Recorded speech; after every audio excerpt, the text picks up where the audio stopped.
recording. I'm excited. So, it's official. I've got exciting news. Oh, I'm working on a way to bring actual music in and show videos and stuff like that. oh, that's so nice. I'm so glad you're the technical one.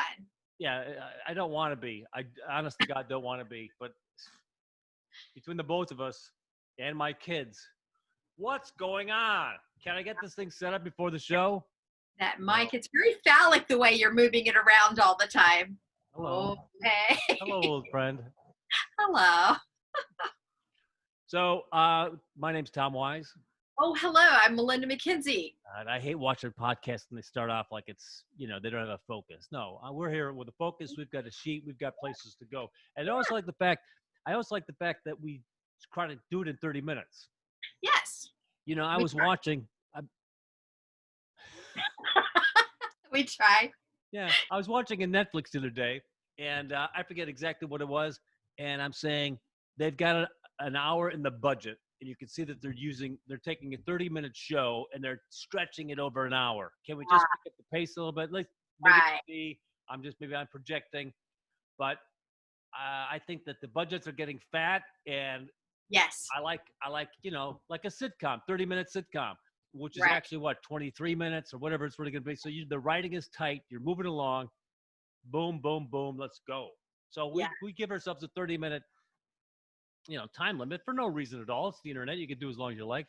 But I think if you're watching the show, 30 minutes is a good number. And there's a lot of content. We always go over a little bit. We have a lot of content. And now that you mention it, we should do a Netflix show. They do have a huge budget right now. Everybody's at home. Yeah, we could do an hour.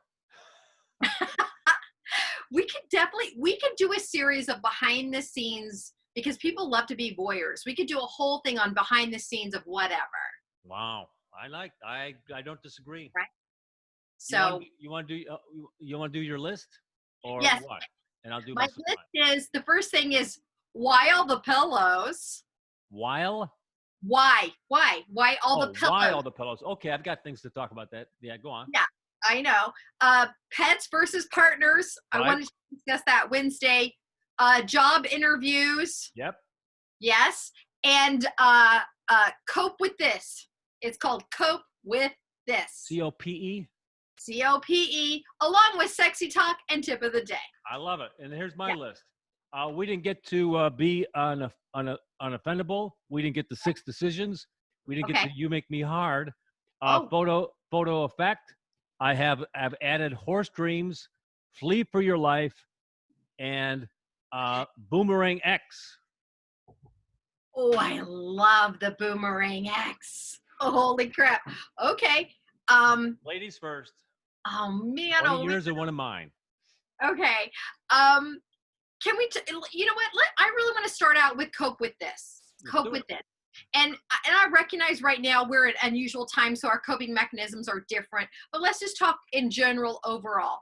Do you have things you rely on to cope? Let's say you're in a stressful situation, whether it be job, personal life. Is there something you go to that helps you kind of get back on track so you can cope better? Do you have a coping strategy? I really don't. I'm such a drag when it comes to this stuff. I wish I had a better answer, and I hate no for an answer. I hate when somebody makes a statement, and I know that it's wrong, because I really despise people that will start a conversation by negating your thought. Sure. Looks like rain. Nah, it really doesn't look like rain. I checked the weather. It's not going to rain.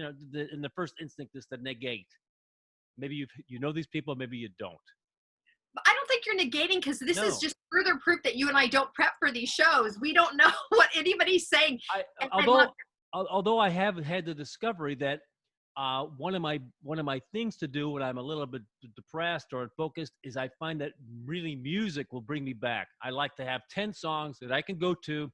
I'm going to listen to Bruce Springsteen. I'm going to listen to an old, Journey song that will actually change my mood. And I think that's nice to have that tool, that if you're feeling down or unfocused or unloved or whatever, or hungry or whatever, you can. And for me, I don't have a book I read or a place I go or a walk I take or something with the dog or I call a friend. It just doesn't exist for me. I never really developed it, but I will play music, then it will flip the switch for me.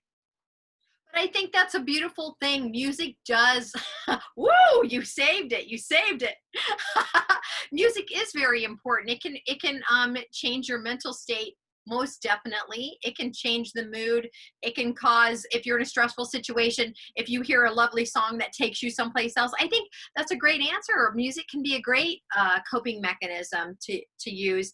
It's been on my mind, not only just because of the world, but because, I was watching that series that I talked to you about. That I talk about a lot of series, but this is Love on the Spectrum, Right. about people with autism and Asperger's, about relationships. And because they're on the spectrum, they're more aware of what their coping skills are, which I thought was pretty great, because I don't think we spend a lot of time, right? Thinking about what should I do? Well, what's an example of them making themselves aware of a coping skill? Is it like a teacher say, Jimmy, when you have these feelings, think about this? Is that what's going on? Well, what happens is a woman comes in to speak to them to break down what's going on. And like one guy, for example, he likes to draw. So if the world gets to be too much, he will draw. So they'll call that out. So he knows, you know what, I'm stressed. I'm just going to go draw right now, Right. I think for me personally, it depends on what the situation is. I have to really disengage, because I think I take on a lot of, like, oh, I'm a fighter. So like I see someone on social media, I want to fight for everybody, which is ridiculous. Or if my friends are having a problem, I want to jump in and fight for them. So when I get overwhelmed with all the stuff that's going on, I have to just disengage completely, whether I read a book or go watch a mindless series or play with my dog. For me, that's what I do. So it's not a specific thing. You just handled the whole list that I said of things I don't do. Play with the dog, read a book. Well, I'm not saying I'm better than you. I identified those as being worthless things to do. Just kidding. Yeah. So I think I've got diabetes, by the way. I do nothing but drink water all day. Well, you know what? Add it to the list of things that are happening. I mean, celebrate it. I don't think we should be sad about anything anymore. Congratulations on the diabetes. Thank you. It's my achievement day. So what's the topic you would like to discuss? I'm very excited. You've got some good ones today. I'm going to do, we'll get to the X thing. Thank you. But I want to do horse dreams. I was afraid you were going to want to do horse dreams. Why that? Well, I'm nervous about what it is. Go ahead. I'm nervous. What do you mean nervous? Well, you go, and then I'll tell you. No, I don't want to ruin my thing. Go ahead. Okay, I'll tell you, we all have reactions when we hear something, right? Whether it's appropriate or not. And when you said horse dreams, I know you have horses, but my first concern was, oh no, he's going to take it to the porn world and about horses and sex and the big things that the horses have. And that was where my head went. I was afraid. Am I that obvious? No, you're very. Patrick McGinnis introduced us to the theory of third thought, right? Yes. You familiar with that? Yes. Okay. So anyway, I'm watching this porno, and this guy's got this horse cock. Are you happy? Woo! No. About last year, I've got a little bit, the ranch. It's a simple little. It's 5 acres, couple of horses. We're out here because of the girls, basically. My twin daughters are 25 now. Used to ride, and I've been out here 10 years. And I love it, but I hate it. It's a lot of work. Yeah. But it is what it is. So anyway, about a year ago, the horse rubbed up against a water pipe that I had attached to a round pen out in the pasture, Okay. Nobody uses it, but all of a sudden I come driving home, and I've got a fountain because he's cracked the thing, and it's just spewing water. It looks like I'm at the Bellagio. Okay. So then I've got to, fix it. I got to shut off the shutoff valve, go down, fix it, cap it, whatever. It's not a big deal, but when that happens, it becomes number one on the things to do list. Because once you shut the water off for the house, your attention now has been refocused. Yes, those horses are so manipulative. Ugh. So here's the deal. Here's how much women love horses. Okay. So yesterday, I'm at the Gulf side with my girls. They're leaving tomorrow for back to Chicago, but we're talking there, at Tina's house, Ex's house, and I'm saying, listen to this. I had a dream. I had a dream about that event when Wizard was rubbing against the post, and the post, had created the fountain after he cracked the pipe. Right. And guess what? I went to feed him this morning, and the pastures were flooded. And I determined that the water pipe was burst again. And it was crazy that I had that dream about Wizard and then going out and seeing that happen. Yeah. See? Here's the girl's response. Wizard was trying to warn you about what happened. He's brilliant. So the response wasn't, I had a premonition, how remarkable that is. No, the horse was trying to send you a signal. I love the horse is going to get credit. Yes.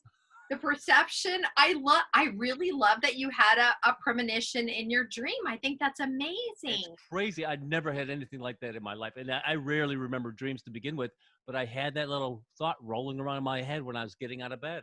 Isn't that nuts? You're clearly more diabetes. Huh? Cheers to diabetes. You're clearly more in tune with yourself, which is why that is really why you have premonition dreams if you're paying attention. And then remember the last episode 11, I said I did most of this show with my third eye. You did say that. You did Man. say you called it. You called it to you. I'm all about words having power. So I visualized, I created the third eye thing. Yeah, you did. And you have a magic horse. The horse. I got no credit for being psychic. Can you correct the girls and remind them that maybe possibly. Hold on, we got a special guest. Oh, we do? All right. I know you hate unexpected surprises. Oh, I hate surprises. Well, it's kind of a giveaway now because I see the name. Always lead with your name. Oh boy. We'll see. We'll give him 30 seconds to figure it out. Then he gets the boot. Then we go back to our list. We don't have enough time for this nonsense. What? Davis, put your camera on. My camera's on. I can't wait. Negative. Hold on. That's the way because he's in Hawaii, clearly. I am. That's why. I'm so sorry. I had the hula girls were dancing and I got distracted. It was, It happens to the best of us. I invited Matt Davis to pop in since the last segment spiked our ratings, by the way. Huge Spike. And he's going to come in 3-minute clock, play the game, and then we're going to get back to our list. Oh, 3 minutes. Okay. Let's do it. So you ready? Yes. We're going to do a little movie trivia. So we had so much fun last time. And by the way, Melinda won last time. So Tom, no pressure at all. Thanks for reminding everybody. We're going to go with something right in Tom's wheelhouse. You ready? Okay. Gidget movies. Talking about comedies. We're talking because you're a comedic kind of character. We're talking about which of these comedies are the highest grossing comedy. And it's actually the second highest grossing comedy worldwide and the number one grossing comedy of all time box office. Okay. Wow. So let's see. I'm gonna say Beverly Hills Cop. Pretty close. You're close. They missed it by that much. Okay, here we go. There's 3 choices. Okay. Highest grossing box office comedy. A, we're going way back now. The Mask. Okay. The Mask, Jim Carrey. Remember The Mask? Oh, I was thinking about the one with Cher. No, that was a different Mask. That was my big break. We quietly laughed. I was in that movie, but anyway. No, The Mask. Remember The Mask, yes, Jim Carrey? Yes, it was a huge hit back in the day. It's before Melinda was born, but it was way back. Okay. Parents told me about it. Yeah. Yes, exactly. A, The Mask. B, now this is very specific. The Hangover. Who's the female in The Mask? Not Paltrow. It was same gal that was in All About Mary. Something About Mary. I think I would know that, but I don't. I'm sorry. You're derailing me. A, The Mask. B, Hangover Part 2. Right. Okay. So, Hangover was huge, of course. Hangover Part 2, I remember as well. They were kind of connected. And a huge box office. These are all huge box office. Okay. And then the third and final choice is one of my all-time favorite movies, Bruce Almighty, which is one of my personal top 5. All right, let's chop this thing up. You want to chop it up first, or shall I? Melinda? You shall chop first. Just to recap, The Mask, Hangover 2, Hangover or 2. Bruce Almighty. These are very good. This is a very, very good selections, Davis. You've done it again. Thank you. Great movies. Mask was the breakout movie. Was Cameron Diaz was the female, and Cameron Diaz was hotter than just the pistol in that movie as she was dancing, very attractive. And Jim Carrey was on. Every scene was moving. He was and awesome. It was a great, comedy. This came out of nowhere. Nobody had any. It wasn't a reference to something else. It was brand new and super fresh. And Carrey was huge. I'm gonna not say The Mask because I think that it was just too far back to really get that big, $300 million,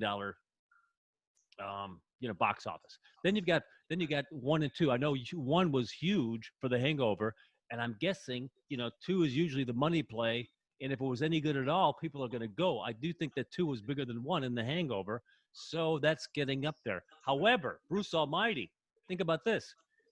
I was just talking to my kids the other. Stop me jumping anytime you want, Melinda. But I was just talking to my kids the other day about anything. You're brilliant. About how Matt Damon did that Chinese film, The Wall. It was stupid. It was ridiculous. But they did it, and it did nothing in the United States. But it was huge in China, like $300 million, $400 million. So they're playing to their audience. Bruce Almighty. Now you'll have a religious film that has a budget of $7 million, and it'll do $65 million because it's playing to that particular group that will support that. Bruce Almighty, we're talking about a #1 box office star, and we're talking about just a popular film to begin with, plus this whole religious aspect that is going to increase the box office. You want to? Well, I just rewatched. Just a quick side note. I just rewatched a movie called God's Not Dead. Who is it? It's called God's Not Dead, and it's about a professor that asks his philosophy students to sign a thing saying God is dead, and it's all that. Wow. Let me save you some time, though. It's horrible. As a Christian myself, you think I would be right in, and it had a huge box office, Tom, exactly what you're speaking to. But don't waste your time watching it. It was a horrible, horrible movie. So sorry, just a quick side. Melinda, do you want to comment and then make a guess? You go first. Because you're talking for comedy specifically, the biggest box office overall. Yes. Not compared to what they spent. No. Okay. Because I love math so much. So you won last time. We got it. I didn't like The Hangover 2, and I didn't think it was as popular. It got a lot of terrible reviews, but then what Tom said about playing to your audience, maybe overseas it did very well, which concerns me. They do like to drink. I'm very conflicted on this one. I'm not feeling as certain as I felt the last time we had this competition. It's not a competition unless I win. It's a competition. Everything is a competition. Everything is a competition. Unless I win. I like that. Yeah.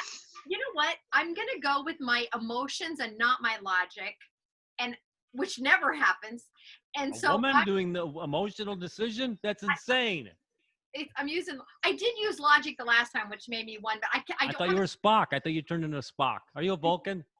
I don't have enough information to use logic on this one, so I'm going to go with my emotions, which I'm going to say, I hope I'm right. I hate to lose. I'm going to say Bruce Almighty. Bruce Almighty wasn't even an option. Thank you very much. Yes, it was. The Mask, Hangover 2, and Bruce Almighty. Where have you been? Wait a minute. I'm thinking of the movie with about the Ark. You're thinking about the. So you've got what's his name? Jim Carrey starring in both those movies. Bruce Almighty and The Mask were both Jim Carrey. Correct. I was thinking of Steve Carell in that movie. Oh yeah, you're thinking of the other one. I bet. Same analysis. Switch it over to. But things were correct to me, even though I was right. That's exactly right, Tom. I was wrong, 1,000% wrong. Okay, so you're gonna say Bruce Almighty. I'm gonna go. I like that pick. I'm gonna go with Hangover 2. I think that was huge. I think Hangover 2 was $400 million in the box office. Wow. Okay. Well, here we go. We'll start out with the one that you did not pick.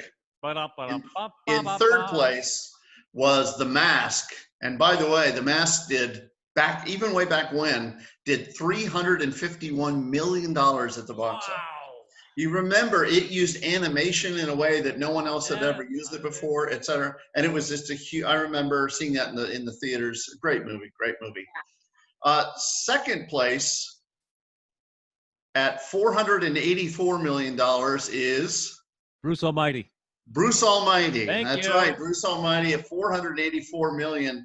That means the number one Numero box uno. office comedy of all time is The Hangover Part 2. How? $586 million. Did one of us say $500 million? $586 million. I didn't think it did well in the U.S. It got such bad reviews, and it wasn't a better movie. Was it from overseas? I don't think it was as good a movie as Hangover 1. I remember being kind of disappointed in it. But it was huge. Zach Galifianakis, Ed Helms, Bradley Cooper. But I want to give a quick special mention to the actual number one international, back to what Tom was talking about.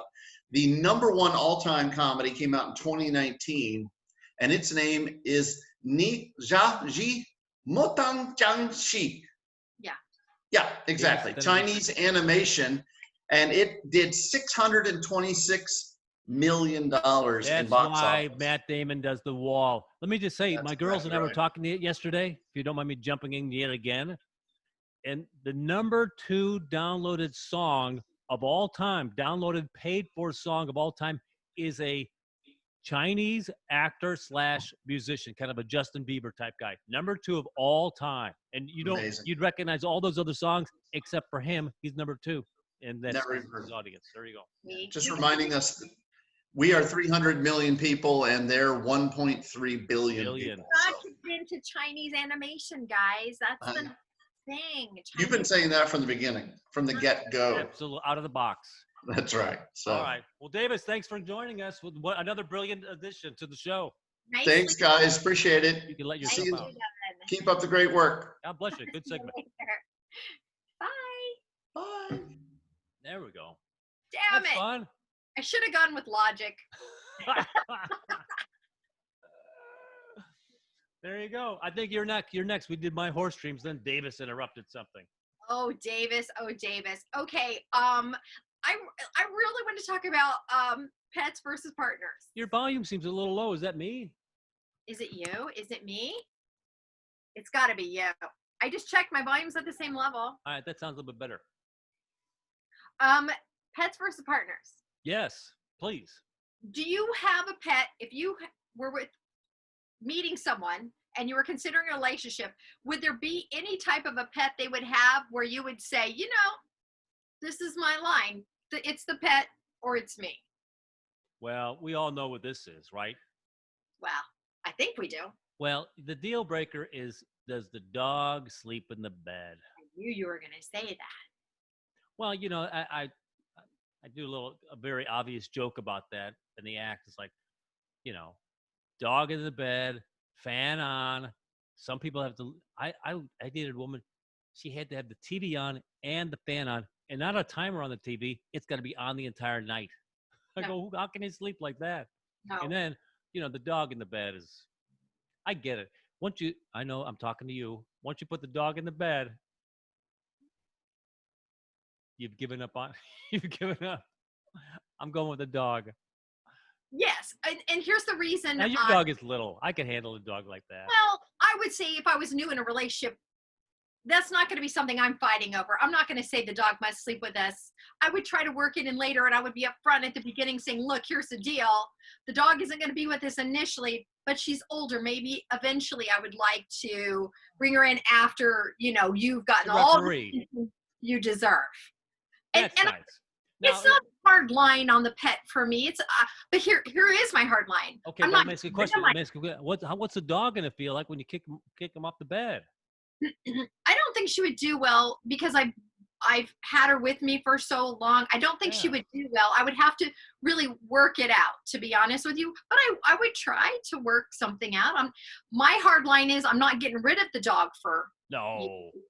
But here's why I brought this up though, Tom. Yeah. On George Takei's Instagram site. He had an actual story where a woman said, "Please help me. I'm dating. I've been in this relationship with this guy. We're moving to a new apartment. They don't take pets. I told him, please, let's find another apartment. I don't want to move into an apartment because I've had this dog." And the guy says, "It's the dog or me." Wow. Yeah, the guy's an asshole. Thank you. Yeah, Because that's not negotiable. I mean, no, you don't date a woman with a pet if that's what you just like you don't date a woman with a kid. It's the kid or me. What? No. then but here's the best part. So just when you think that's the fun part, so of course, me being who I am, I jump in on the conversation and I say, yeah, absolutely. You know, I feel like this guy's coming across as selfish because he already knew that you had the dog and you found the apartment later. So in the order of things, I would say no, right? Well, so some lady, some older than me, if you can imagine, older than me, was she on a Radio Shack computer? She responds to my comment specifically and says, "Yeah, that's right. The guy is right. Nobody needs a selfish lady like you who clearly she came after me." Oh, now you're offended? You get to straighten everybody else's crap out, but you get offended when someone comes after you. I'd like it when they come after me. I thought it was hilarious. I thought, well, you're saying a lot about yourself. So of course I went to her Instagram. She had like 6 followers and she had a bunch of flowers and stuff. And she could have been a bot for all I know, because there's a lot of bots fighting with people. But I just thought it was funny. And I didn't fight back with her because why? I mean, you kind of look at the opponent. I have clicked on someone's picture and they've got 2 people that are, and they post them to get a like. It's like, right. This is like me beating up a kid. I'm just gonna let you be. I'm gonna let you sit in your smugness of how I'm a selfish woman because I made the comment that I made. So I just thought it was hilarious because everybody was like, this guy's being a dick. You already had the dog and he's making you choose after the fact. And why was this woman even questioning it? Oh, what should I do? I knew a woman one time. This is horrific. I'm afraid. Should I know this? Nah, whatever. She had a medium-sized dog, like a 45-pound dog. That the dog's thing was to dig in the backyard, dig, right? Huh? Yeah. It's a dog. So she dates this guy, and they're going out for a month or whatever it is. He's not liking the digging. She declaws the dog. That's a thing? How does that dogs still want to dig? What does that have to do with anything? Did someone please take that dog from that lady? That was horrible. And she loved that dog. It was like, this is not a solution. No, that's a dangerous kind of love. Of course, then it's 3 months later, they're not going out anymore. Now you got your dog. No. Did this lady openly admit this story that she did this? Well, I knew the woman at the time. Yeah. Did you say anything, or you just? Oh, after the fact. I mean, what's this be said? It's like someone with a bad haircut. Wow, what happened to you? I mean, that's not. You could say that I could say that to my brother, but not some woman friend. People and their pets, man. It's really scary. So, on that up note, can we please? Are we out of time? No, we got time for one more segment. One more. The boomerang, the rebound, please. By the way, that was brought to us by a viewer. Oh.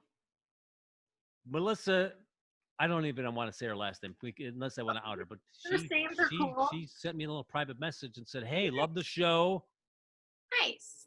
And she said, "What about that rebound ex that comes back for a couple of weeks and then you relearn about why you're an ex?" Yes. So many stories. Tell me yours. So many. I've only been rebounded with one person, really. It's not a very exciting story. It was the first girl I ever dated. We went on for like a year and a half. I mean, I'm 17, 16. Yeah.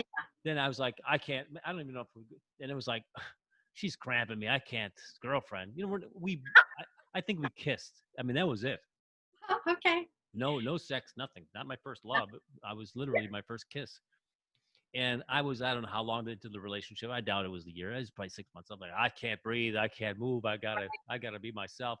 And then, of course, 3 weeks after we broke up, it's like, oh my Lord, what have I done? I'm Yes. floating. I'm adrift. Yes. Yes. And then she was going out with somebody else. And then finally she stopped seeing that person.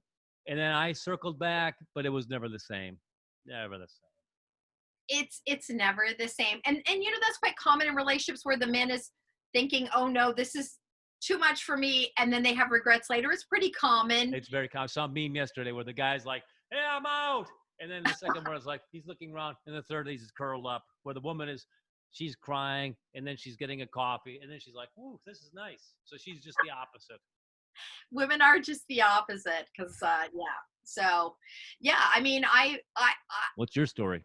I've got a few, but I will say I kind of warn the guys, don't introduce me to your mom unless you're serious, because moms love me.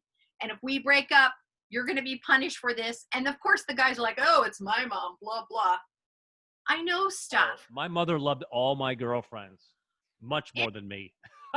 Not really, but no. But here's the thing. Like, I feel like when I'm in a relationship, I'm in a relationship. I'm very genuine about it. And I feel like other women pick up on that. Like, I'm not here to play any games or take advantage of anybody or, anything. And so one of the guys that I had really dated for like 6 months or so, I warned him. Of course, the mother loved me. And then I broke up with him for some very valid reasons. Wouldn't share. Lying being the main one, lying. Oh. And so I reached out to the mother to tell her that I had broken up with him. I said, look, because I also have a relationship with you. That's not. And true. I said, how old are you at this point? well, I was in my 50s. Week? I was in my 50s. You're in your 50s and you're contacting the mother? Because we had a relationship. Ugh. You can't involve, it's like having kids. You can't just walk away and go and not say goodbye. You can't say goodbye, but the son has got to be the one that breaks the news. No. And I'll tell you why.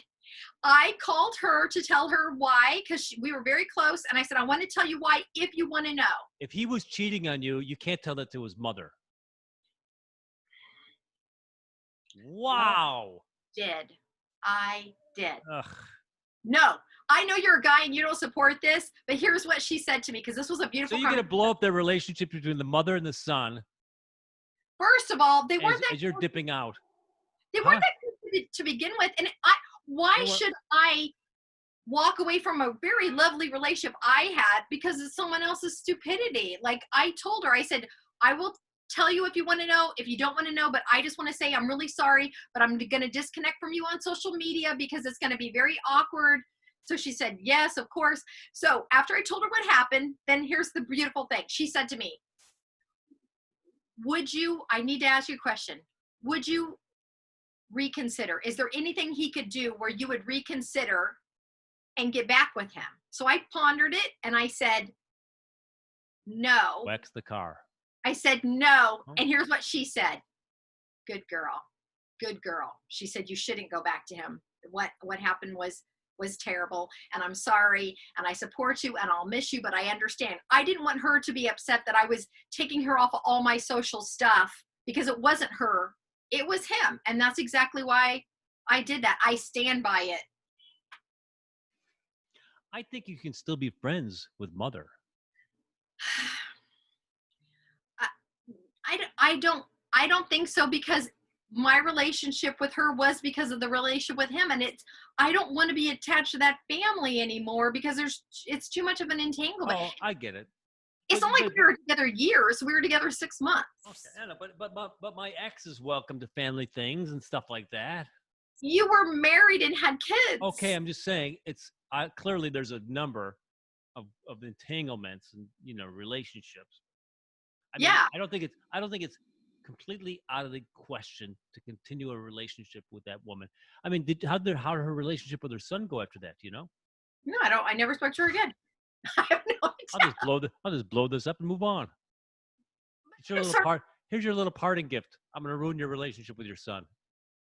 Really? Well, you know what? This was an opportunity for him to own up and maybe be a better man. Isn't it on his schedule? Well, apparently he had to be on an accelerated schedule to be a better man. You gave him a push off the 10-meter board. Here you go. I do not feel bad about that at all. Well, Any, no, he's cheating. He deserves a whack in the head with a ruler. That's for sure. I mean, anybody that has a different opinion, I'd love to. I'll listen to the differences of opinions, and I recognize that men are going to have different feelings because no man wants to be told on to his mother. Even flip it. You flip it. You were cheating on him, and you had a wonderful relationship with your mother, and then he calls your mom and says, "You know why we broke up? Because she was having sex with a black guy from the." Of course, I wouldn't like it. Of course, but he doesn't have any position to do that. Here's how I feel. But you're right. You know, and then clearly the mom was able to handle the information, and then she, it's a relationship with the son is with the relationship with the son. Maybe at the end of the day, it did come out to be a big benefit. Maybe he did see the error of his ways. Maybe mom did say, Jimmy, you got to watch how you treat women. The women aren't objects. They've got feelings.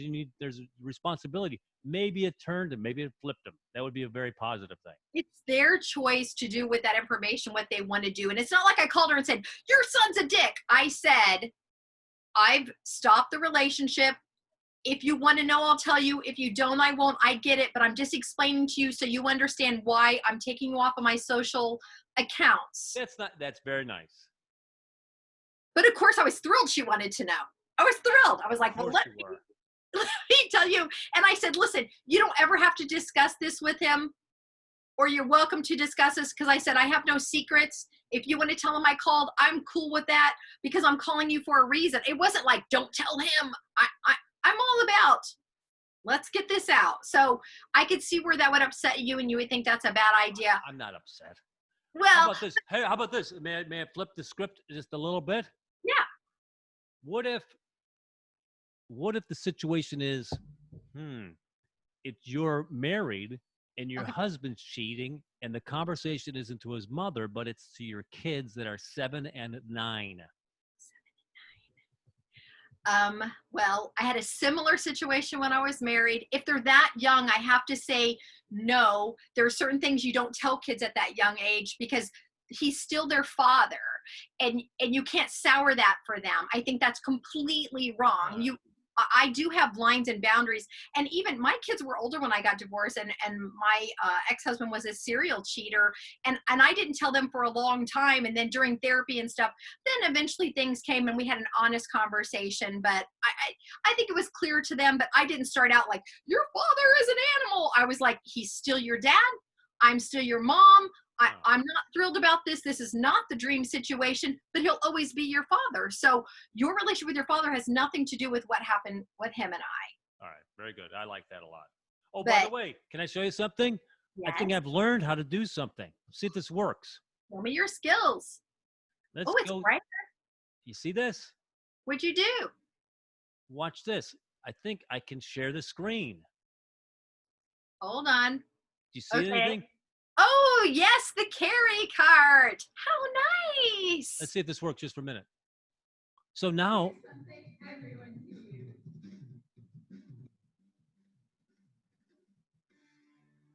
I'm going to turn the volume off. But there's Davis coming in here. Let's see if Davis, because Matt Davis, who just did the show, was just in our show. There we go. Is he here somewhere? There it goes. How you have everybody, your family and Davis in the carry cart. I love it. Isn't that something? That's so cool. Isn't this cool? Sold 2 more today. Amazon's going like crazy. Yeah, good for you. I'm very, very happy for you. All right, so this also means, I'm gonna stop this. This also means that I think I can incorporate some music into this thing. I'm also trying to figure out how to get it on iTunes, just the audio. But we're working. Oh, yeah. Work in progress. Yeah. That'd be great. Do you want to close it real quick? Do you have a tip of the day, maybe? No, go ahead. You want to do a sex thing or what? I mean, I like to do sexy talk. We don't have time for sexy talk because sex should be long and drawn out and all encompassing. Excruciating is the word you're looking for. We'll double up on the sex talk for the Monday show. Oh, and can I thank Melissa for the idea about the Boomerang X? We never really talked about, huh? Did she have a boomerang story we could talk about? You know what? Maybe we'll invite her to come in. We'll Zoom her in. Yeah. Why am I scratching? I'm thinking I'm a dog with a flea. By the way, You're getting comfortable. You're just so comfortable. Yeah. Flee for your life. Oh, the Yes. medicine tip. Okay. All right. So today's Friday. Have a great weekend. Yes, you too. As we speak, Pat is adrift in the Gulf of Mexico. My brother Patrick, who did Two Truths and a Lie.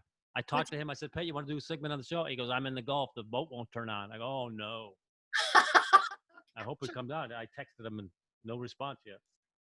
Is that some kind of a semblance to his real life, or is that just what's happening now? Let's hope. I don't know. I think it's Patrick. snowballing a bit. I love Patrick. All right, then Monday it is. Have a good weekend. Yes, and how do you want to? That's another. Oh, that's another one in the can. Thanks for unpacking some shit with me. Bye, Melissa. Melinda. Melinda.